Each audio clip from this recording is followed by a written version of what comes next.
Today we're in historic Springfield, downtown Jacksonville at the Karpeles Grand.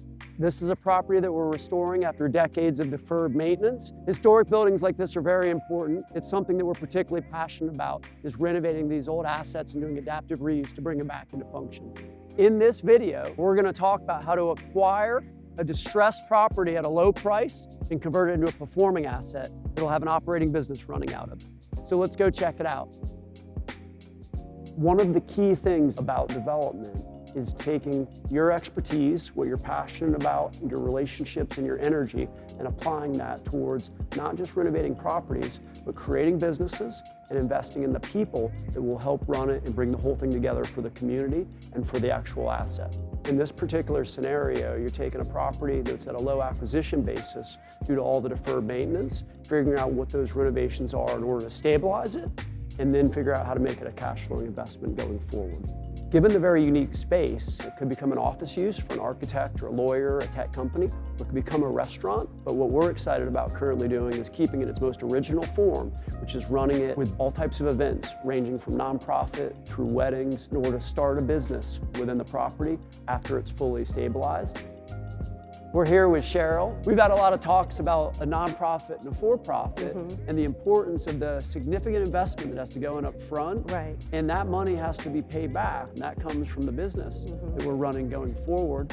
What have been some of the things that you and I have communicated through from a developer coming in and running a for-profit business with a lot of investment versus the past where for 30 years not a lot of money was put into the building because it was run as a nonprofit? What are the differences? I think then under the nonprofit, we kind of had our hands tied. Every day I came into work, it's like, this place has amazing potential. So I think that's what made me very excited when the building was sold. And I'm like, now these things can come to fruition. It's just quite a unique space. There isn't any other venue like it. Right.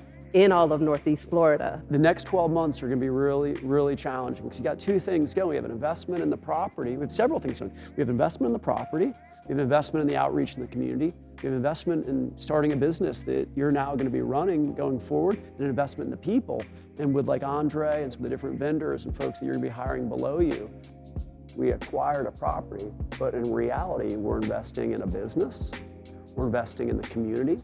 And we're investing in the people that are being trained up in order to run the actual business. It's that concept of aligning your energy with your expertise, with your investment, and focusing your time and efforts there. Because what happens is that instead of just putting people's money out into the market, like a stock market or whatever not, your ideas and value creation can better manage that and control it. And in this scenario, we know the neighborhood really well, we know the timing really well, we know what the neighborhood will demand, and we're able to couple that with our relationships of vendors from other projects that are already helping us in order to make this a better project. What are some things you're currently working on and challenges overall here? We're here at the Karpeles. As your general contractor, I'm going to oversee the entire project from beginning to end. When you build a project, you start from the ground up. When you remodel a project, you come from the roof down. First thing we're going to do is we're going to put a new roof on the building. After we get that new roof on, we're going to update electrical systems, mechanical systems. We're going to have to put some fresh coat of paints. We've got window sealing. We've got to work with the Historical Preservation Society to make sure that we're within all of their codes and rules and regulations, to also include the building department for the city of Jacksonville. You already have an idea of the costs associated. Painful. So it's going to be more than painful, and it's going to require a team. It's going to require commitment. We're going to have to pull the city of Jacksonville in with whoever else to help us to make this project successful. There's no way that they won't, especially once they walk in and they see what we have here. Sometimes the community doesn't quite understand that the purchase price plus the sum of the repairs can get much higher than the actual value of the building to sell on the open market. And that's when the city has to come in if we want to cherish this asset for another 100 years. Well, that's where a guy like you, when he comes in, you can see farther than the trees. You can see where it's going to be. You know, you've got a room here with a main ballroom that's got ceiling height of 30 feet. You have a balcony that seats 150 people. You have an orchestra stand. You have a main stage. Everything is solid oak, ready to be stained and polyurethane. There's not another venue in Jacksonville that can touch this venue. Moving forward, the sky's the limit for you. Another strategy that's important to discuss when you're trying to make a major impact on a small neighborhood is selecting your neighborhood, selecting your proximity, and doing cluster investing, which is the concept of having a few different projects right in one area.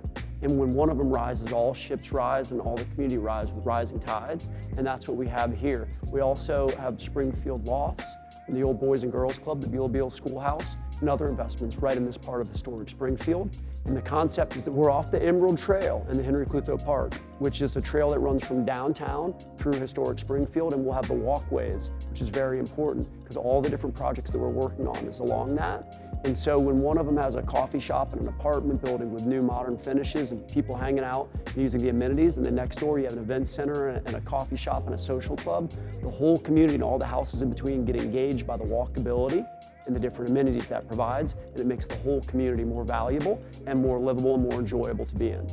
Development is about understanding the community, tying the property, the people, the business, and the process all together. For more content like this, check out our next video.